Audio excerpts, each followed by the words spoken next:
German engineers captured T-34 tank. Found diesel engine. Ran 11 months nonstop. Triple their Panzer lifespan. December 18, 1943. 06, 40 hours. Kummersdorf, proving ground, 25 kilometers south of Berlin. The cold out here was not the front's cold. It was cleaner, sharper, almost polite. Frost lay on the concrete like a thin sheet of glass crunching under boots as Hauptmann Klaus Weber crossed the yard toward the test shed. He had been awake for 30 hours, eyes bloodshot behind steel-rimmed glasses, uniform stained with oil more often than with dust. His war was not fought in foxholes. His war was fought with calipers and broken pistons. They had dragged the Soviet tank in before dawn. It sat in the center of the shed now, hulking, silent, as if it knew it did not belong among German machines. Its armor wore the scars of battle and the pale ghosts of winter mud. The red star had been painted over with gray, but the angles of the hull were wrong, too sharp, too modern, like something drawn with a ruler, while his own country clung to curves and rivets and pride. T-34, hull number 23, his assistant reported, breath steaming in the cold air. Captured near Kursk, thrown track, crew abandoned it. Engine was still running when our recovery team arrived. Still running. Weber stepped closer, gloved hand brushing the welded seams with an engineer's instinctive curiosity. Crude workmanship, uneven welds. No elegance, no Maybach polish. On first sight, the thing offended him. "Open the deck," he said. The bolts came free with surprising ease. The armored panels lifted. Diesel breath rolled out, heavy, oily, different from the clean, volatile sting of gasoline he knew so well. There it was, a V12 block of cast alloy and steel, brutal and compact, like a heart built for winter. He leaned in. No heavy varnish of burnt oil, no deep scoring on the visible surfaces, no forest of leaking lines. His assistant handed him the slim, oil-smudged notebook they'd found wedged beside the driver's seat. Russian script. He couldn't read the words, but the numbers were universal. 347 hours. He blinked. He checked again, counted the intervals, the rough stamps, the dates. 4 oil changes, no recorded overhauls. "Unmöglich," he whispered. Behind him, the shed door groaned open. A gust of colder air swept in, carrying with it the faint boom of artillery from far off, a reminder that the war was closing in on the city that pretended it could not hear it. His assistant shifted uneasily. "Herr Hauptmann?" Weber did the math. The Maybach HL 120 in a Panzer IV, babied and serviced, asked for a major overhaul by 1,000 hours. The big HL 210 and HL 230 in the Tigers, the pride of the Reich, came apart in 600 to 800. If the crews were lucky, and the fuel was pure, and the weather forgiving. In Russia, nothing was forgiving.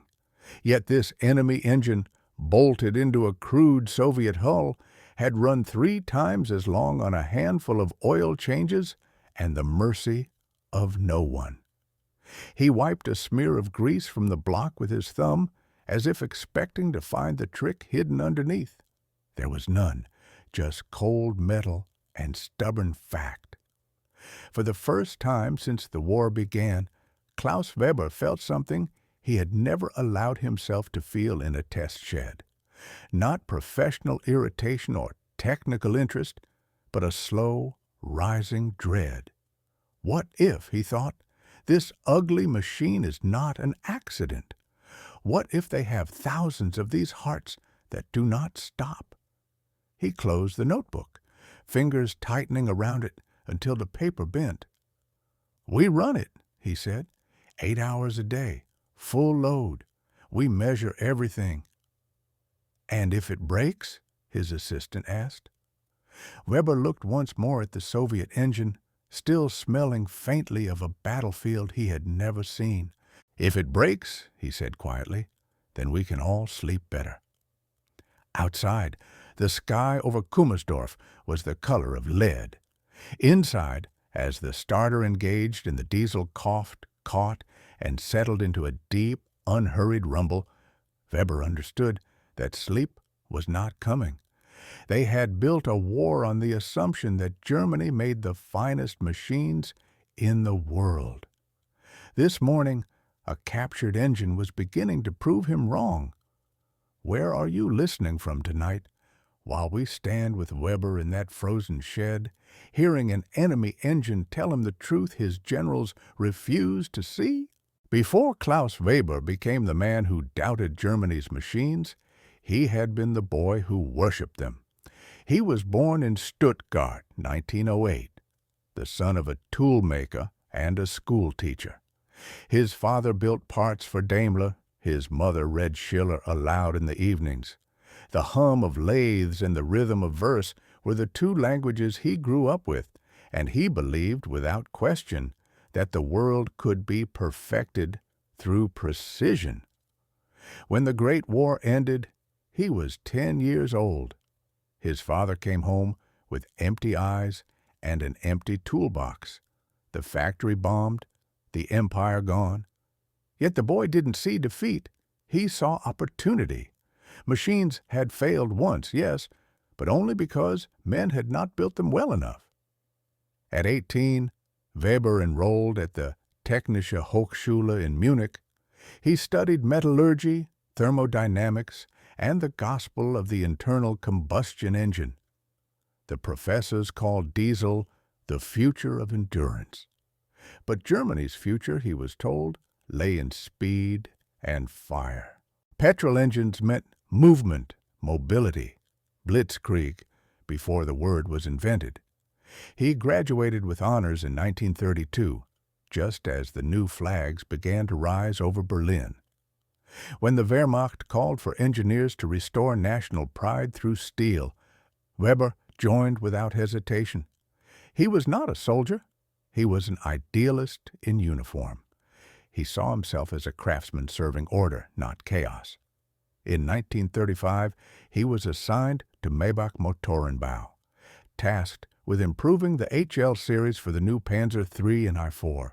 He worked under candlelight, through shortages, through bureaucracy. He was proud when the 1st Panzer divisions rolled across Poland. When France fell, he toasted with his colleagues to German engineering, to German perfection, to the belief that precision was strength and that the Reich was invincible because its machines were flawless. He never saw the faces those machines buried under their treads. By 1941, when the first reports from the Eastern Front arrived, he was already a senior technical officer. The numbers unsettled him. Tanks breaking down before battles even began. Engines seizing in the cold. Crews stranded because filters froze solid. Because gearboxes cracked like eggshells. He'd seen photographs. Endless columns of panzers immobilized not by enemy fire, but by their own complexity. And always in the background, the same shadow. The Soviet T-34. The ugly miracle that kept coming back. He dismissed the early reports as exaggerations. Barbaric design, he said. Rough steel, crude welding. The Russians build tractors, he once told his assistant, not tanks. But by 1943, that arrogance began to crack. Kursk did it. The battle was supposed to be a triumph of technology. Tigers and Panthers crushing the Red Army under German logic. Instead, it became a slaughter of machines. His friends in the field wrote back in bitter tones, engines overheating, transmissions failing, fuel trucks stuck in mud. One captain sent him a note that he kept hidden in his desk. Your Tigers are magnificent until they stop. Then they are tombs. That line haunted him, not because of its cruelty, but because he knew it was true. When the order came to inspect the captured T-34, Weber volunteered. He told his superiors he wanted to prove once and for all that Soviet engineering was inferior. Secretly, he wanted to understand how a nation supposedly backward could build a machine that refused to die. He arrived at Kummersdorf on December 16th with 2 suitcases, one full of blueprints, one full of doubts. The shed they gave him was unheated. The diesel they siphoned from Luftwaffe reserves. His tools were worn, his staff too small.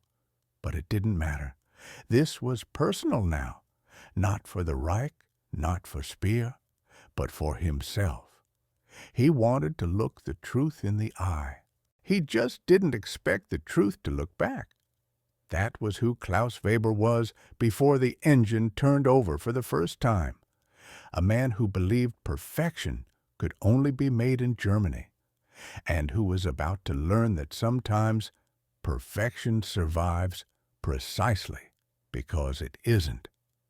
Audience question: if you were in Weber's place, raised to believe your nation's machines were flawless, how would it feel to discover that your enemy had quietly built something better? Would you feel envy or fear? Kummersdorf, Proving Ground, December 20th, 1943. 07 Tower hours. The winter sun hadn't yet cleared the treetops when the diesel roared to life again. Weber stood beside the test bench, collar turned up against the cold, clipboard shaking faintly in his hands, not from fear, not yet, but from the low-frequency vibration that seemed to crawl through the floor every time the Soviet engine exhaled. It wasn't the thin, sharp scream of a Maybach. This was deeper, slower, like the heartbeat of something ancient and patient. "Oil pressure?" he asked.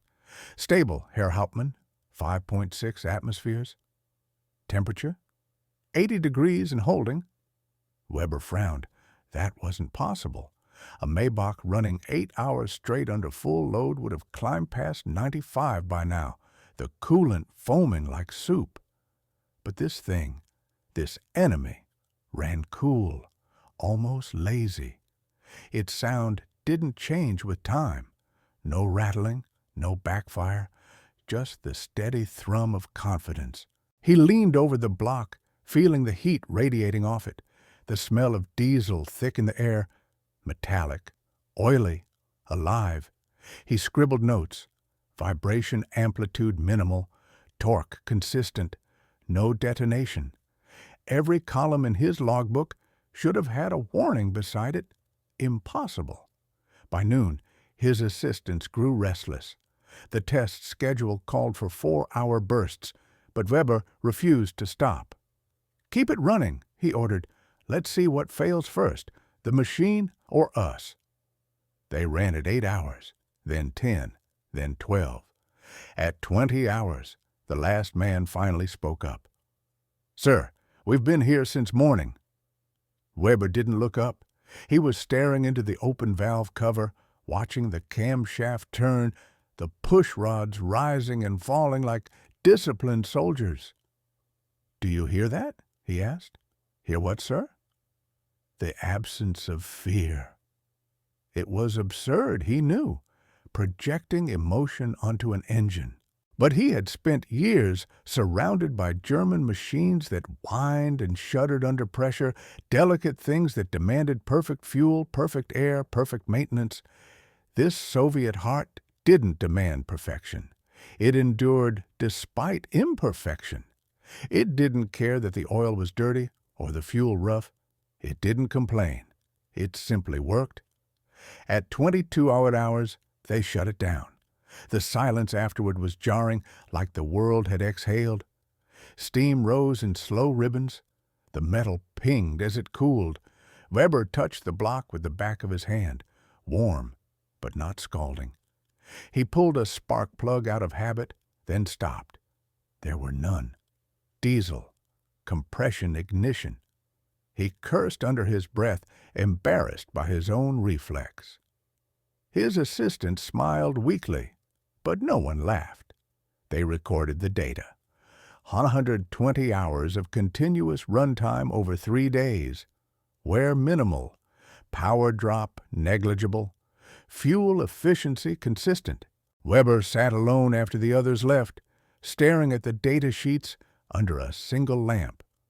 He should have felt triumph, the thrill of discovery. Instead, he felt something colder. He tore a page from the notebook and scribbled a line for himself. If this engine is typical, we are already defeated. The Russians do not build tanks. They build endurance. When he closed the notebook, the distant rumble of an air raid siren rolled across the night sky. He thought of Berlin, his wife, his daughter, and wondered how long before the sound of this same engine, multiplied by thousands, would be heard on German soil. He shut off the light. The room fell silent. Only the smell of diesel lingered, stubborn, intrusive, unshakable. That was the first impact. The moment the war stopped being a contest of steel and became a contest of stamina. When the dust cleared, the only sound left in his mind was the slow, unstoppable rhythm of that foreign machine, and the question that haunted him long after: how do you defeat an enemy whose strength is that they do not break? December 27, 1943, Kummersdorf Research Facility. Outside, the snow fell soundlessly over pine and concrete, but inside the test hall, the diesel thunder never stopped. For 9 days now, Hauptmann Klaus Weber had lived inside that noise. He barely slept. He ate bread over the workbench, his uniform dark with oil. Every morning he signed the test log with the same note in the margin: no degradation. Every night he stared at the same engine and whispered to himself that it had to fail soon. It never did. The Wehrmacht's Technical Bureau had sent observers by the 3rd day: a colonel from Ordnance Command, a few skeptical engineers from Maybach, even a man from Speer's ministry. They came with smirks and left in silence. Each day the data mounted. By the 10th, the V2 diesel had logged over 200 continuous hours of operation and still delivered 90% of its rated torque. The men in gray uniforms kept asking the same question: Wie ist das möglich? How is this possible? Weber's answer was always the same: because they designed for endurance, not elegance. He showed them the evidence: the wide tolerances between piston and sleeve, the thick oil channels, the rough castings. To German eyes, it looked primitive. To Weber, it was brilliant. The simplicity wasn't incompetence, it was armor against failure. He walked the inspectors through the math. A Maybach engine runs hot and clean because it must. One bad batch of fuel, and it seizes. But this monster will drink mud if you ask it to. They didn't like hearing it. One officer sneered, "Perhaps you'd like to recommend we start copying the Bolsheviks, Herr Hauptmann?" Weber didn't reply. He simply looked back at the V2, its rhythm steady as breathing. That night, he sat alone in the mess hall, staring at his reflection in a cup of cold coffee. Around him, other engineers talked of new armor plate formulas, new optics, new dreams of miracle weapons. V2 rockets, jet planes, promises that ignored the simple truth he had seen with his own eyes. He remembered his father's words, spoken when he was a boy, helping to fix a broken tractor in their backyard. The best machine is the one that forgives your mistakes. The Soviets, he realized, had built a nation out of that principle. Their soldiers didn't need training manuals or perfect maintenance crews. They needed something that worked after a week in the mud, after being hit, frozen, abused, and still started the next morning. In Russia, perfection wasn't beauty. It was survival. By January the 2nd, the Kummersdorf engineers had torn down the V-2 for inspection. They expected scoring, cracks, something to justify the months of disbelief. Instead, the pistons were clean. Cylinder wear measured less than 0.3 millimeters. Bearings showed minimal fatigue. Weber ran his thumb over the crosshatch marks still visible in the cylinder walls. 3,000 hours, he murmured. Our engines die at 1,000. Why? He found the answer in the metallurgy reports. Nickel, chromium, molybdenum steel, rare and expensive in Germany now that the mines of Norway and the Balkans were lost. Somehow, the Soviets still had it, and used it where it mattered most. He dictated the conclusion himself, his voice low but steady, into the microphone. The Red Army's mechanical reliability stems from strategic priorities, not chance. They chose to sacrifice precision for endurance, speed for survival. In doing so, they created machines suited to the land they fight in. We designed for victory parades. They designed for winter. The typist hesitated before stamping the report, Geheim, secret. 3 days later, an order arrived from Speer's office. Prepare a presentation for Berlin. The day Weber left for the capital, he stood once more beside the V-2 engine. It had been reassembled and was idling quietly, like a heartbeat he could feel in his ribs. He laid a hand on the block. "You'll outlive all of us," he said softly. When the train carried him through the frozen countryside that night, he looked out across fields buried under snow and imagined hundreds of these engines rolling east to west, relentless, slow, unstoppable. He thought of the men who built them, working in the cold, welding through hunger. He thought of their hands. War, he realized, wasn't just fought by soldiers.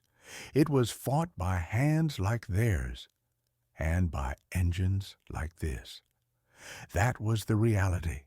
Germany's brilliance could not outlast Russia's endurance. By the time he reached Berlin, the truth had hardened inside him like winter steel. It wasn't just a mechanical difference. It was a philosophical one. Germany built to impress. Russia built to endure. And endurance, he understood now, would win the war. Berlin, January 15th, 1944. The Reich Ministry for Armaments and War Production. The conference room was colder than Kummersdorf's shed, not in temperature, but in air, the kind that froze thought. The walls were paneled in dark wood, the table long and lacquered, polished by hands that hadn't touched grease in years. Hauptmann Klaus Weber sat at the far end with his report folder, his uniform pressed but stained at the cuffs. Across from him sat men whose signatures had shaped the war. Albert Speer at the head, a cluster of generals from Ordnance Command, 2 Maybach engineers, and an SS colonel whose eyes looked like they measured loyalty in millimeters. The diesel engine schematic lay unfolded on the table like an autopsy. Weber cleared his throat. "Gentlemen, the captured Soviet engine, designation V-2, has operated for a total of 3,400 hours with minimal wear. We have verified 3,400?" interrupted General Thompson. "Impossible. Our Maybach engines require overhaul at 800. Weber adjusted his glasses. "That is precisely my point, Herr General." He described the alloy composition, the broad tolerances, the fuel efficiency. He quoted the numbers, every one of them a nail in the coffin of German pride. As he spoke, he watched faces tighten. Speer listened quietly, eyes on the drawing. The SS colonel did not blink. When Weber finished, The silence was long and heavy. Speer finally spoke. "You're saying the Soviets, with their so-called peasant factories, have achieved a level of mechanical endurance that exceeds ours?" Weber hesitated. "Yes, Herr Minister. In terms of reliability, yes." The colonel leaned forward. "You're suggesting the Bolsheviks build better engines than the Reich?" Weber's pulse jumped. He heard the question for what it was, not technical, but political. "I am saying," he chose carefully, "they build engines more suited to the conditions of war. Simpler, more forgiving. Ours are precise but fragile, theirs are crude but indestructible." A murmur went through the room. Thompson slammed his fist on the table. "Nonsense! Their factories are mud huts. Their workers are children and women. You expect us to believe—" "That is exactly why it works," Weber snapped, surprising even himself. "They design for imperfection. They know their machines will be built by hands that have never held a wrench before, so they make them survive despite it." The colonel's chair creaked. "Watch your tone, Hauptmann." Weber swallowed, his mouth dry. But he didn't stop. "Our philosophy demands perfection. Every screw to tolerance, every gear polished. We build masterpieces that break when the weather turns. They build monsters that never sleep. And while we're fixing one Tiger, they're building 20 T-34s. Speer studied him for a long moment. His fingers tapped the table. Once, twice, like a distant metronome. "Your report, Hauptmann. It will be filed under restricted classification." Weber hesitated. "Restricted?" "It won't be distributed to field units. Morale matters. The men need faith in their equipment." Weber felt the heat rise to his face. "Faith doesn't make engines run, Herr Minister." Speer's eyes lifted to meet his, calm, intelligent, and utterly tired. "No, but despair makes armies stop." The colonel leaned back, satisfied. "Destroy the Soviet engine after analysis. No more tests." Weber's hand tightened around his folder. He could hear his heartbeat now, the same slow rhythm that had pulsed through that Russian machine. Destroy it. The order landed like a shot. He should have stood up, saluted, obeyed. That was what an officer did. Instead, he spoke without thinking. "You can destroy the engine, but you can't destroy what it proved." The colonel's expression hardened. "You're treading on dangerous ground, Hauptmann." Weber's voice dropped. "So is Germany." The room went still. Speer looked at him, not with anger, but with something that might have been pity. "You are a good engineer, Klaus. Remember your duty." Weber closed his report. "My duty," he said softly, "is to the truth." He knew, as soon as he said it, that his career had just ended. That night, back at his quarters, he couldn't sleep. The order to dismantle the engine arrived by telegram. He read it twice, then folded it into his notebook and burned both in the stove. Before dawn, he went back to the shed at Kummersdorf. The guards let him in, one last time. The T-34's V2 was still there, covered in frost. He turned the ignition key himself. The diesel coughed, hesitated, then settled into its low, unhurried hum, as if mocking everything that had been said in Berlin. He watched the steam rise from the exhaust, the pale breath of something that refused to die. He laid his hand on the engine block and whispered, "You'll outlast all of us." And deep down, he knew it was true. That was the moment the war changed for him, not on a battlefield, but in the quiet defiance of a man who realized that truth and loyalty rarely serve the same master. After that night, Klaus Weber was no longer an engineer of the Reich. He was a witness to its delusion. March 1945. Kummersdorf Proving Grounds, now half abandoned. Snowmelt dripped through holes in the roof. The once proud research halls that had tested the Reich's miracles now smelled of rust and despair. Hauptmann Klaus Weber walked through the empty corridors where engines once roared. Now there was only silence, broken glass, the hiss of wind through cracked windows, and the faint hum of distant artillery rolling closer each day from the east. Berlin was dying. He could hear it in the ground. The last time he'd been ordered to Berlin, the ministry had already begun evacuating archives.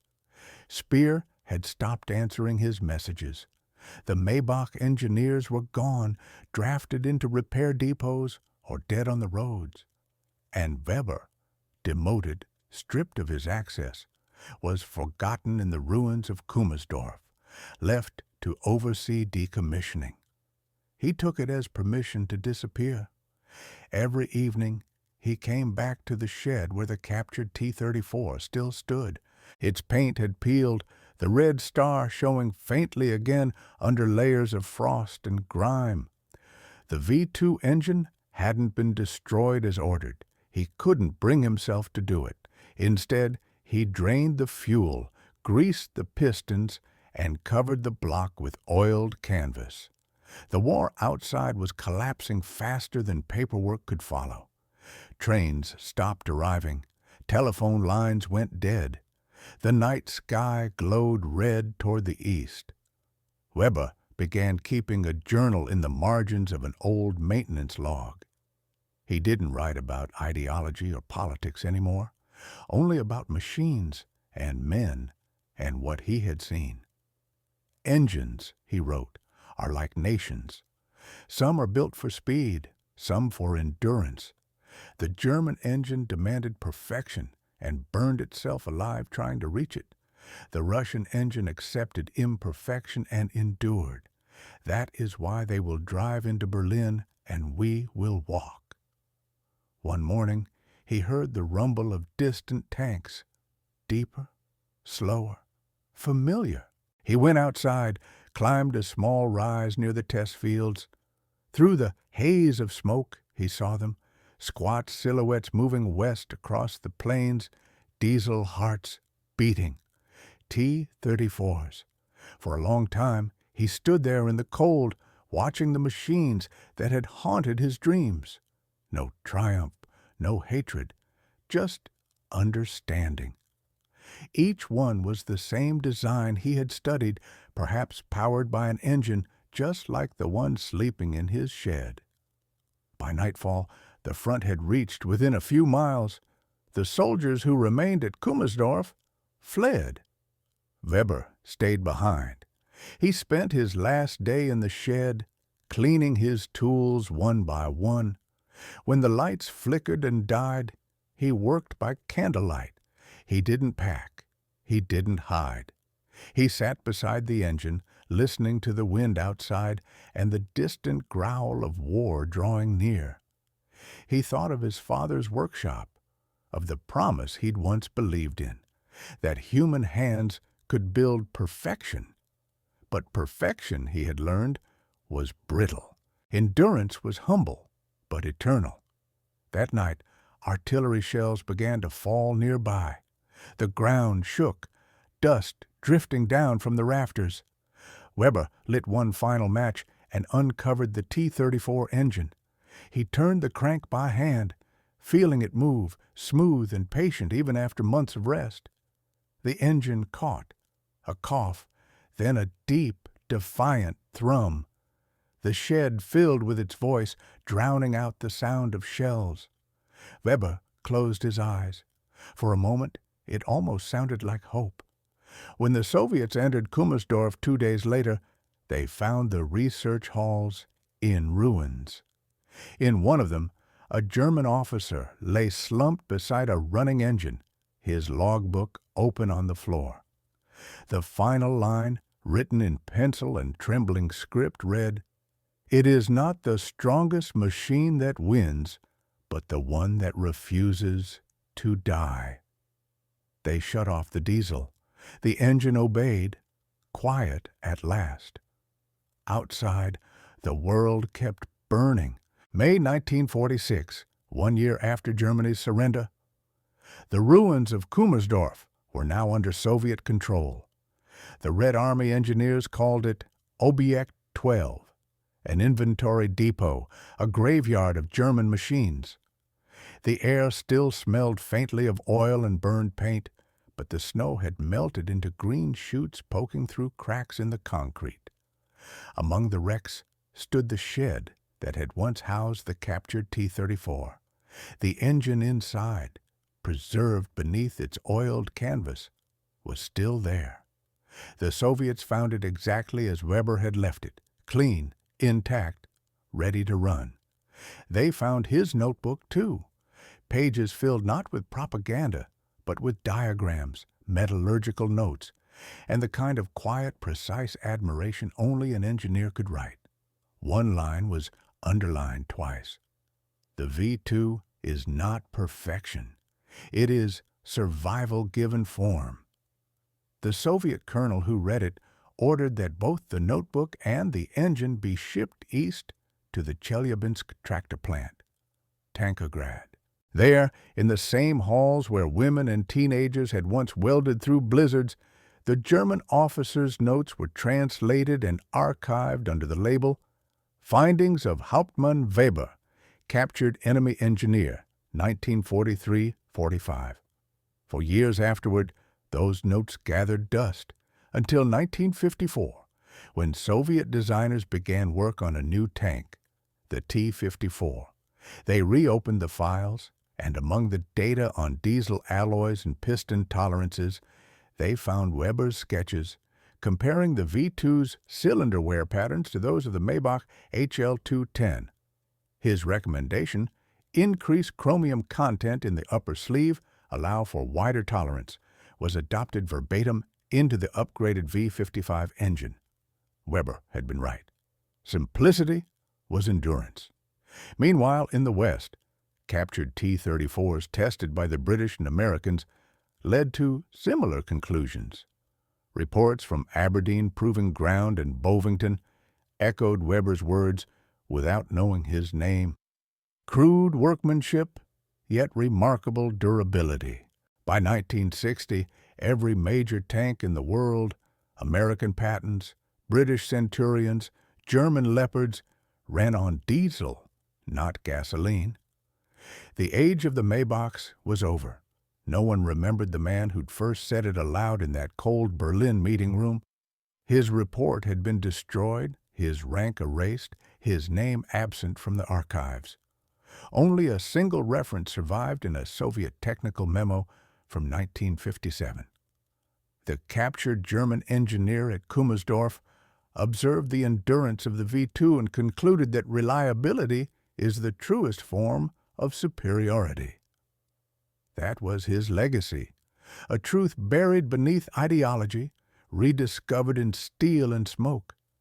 By the 1980s, long after the world had forgotten Kummersdorf, a retired Soviet mechanic told a young visitor in Chelyabinsk, "The T-72's heart is old, older than you think. It was born before the Great Patriotic War. It beat through winter and fire. Some say even a German helped it live longer." He laughed then, lighting a cigarette. Strange, isn't it? Enemies in war, but brothers in the craft. In the end, Klaus Weber's life became what all true engineers hope for, irrelevant to politics, immortal in function. Every tank that rolled across the 20th century carried in some small way the lesson he died for, that perfection fails, but endurance wins. That machines, like men, survive not by brilliance, but by resilience. And somewhere in a forgotten shed in the forests south of Berlin, when the wind moves just right, it's said, you can still hear a faint metallic rhythm, a steady, patient heartbeat, the ghost of an engine that refused to die. This was one man's story among millions. A quiet engineer, standing between two worlds, one collapsing under its own arrogance, the other rising from endurance and sacrifice. He didn't carry a rifle. He didn't command armies. But in his hands lay a truth that would outlive empires, that survival is not born from perfection, but from persistence. Every hum of a diesel engine today, from a farmer's tractor in Ukraine to a tank engine in a museum, carries a trace of what Weber discovered in that freezing shed. The war ended, but his lesson never did. If you're hearing this somewhere safe, in a warm room, in a car on a quiet night, remember, peace, like endurance, is built one humble act at a time. Machines may rust, nations may fall, but the will to endure, that human imperfect heartbeat, never stops. Where in the world are you listening from tonight? Tell me your city. Let's see how far this story travels.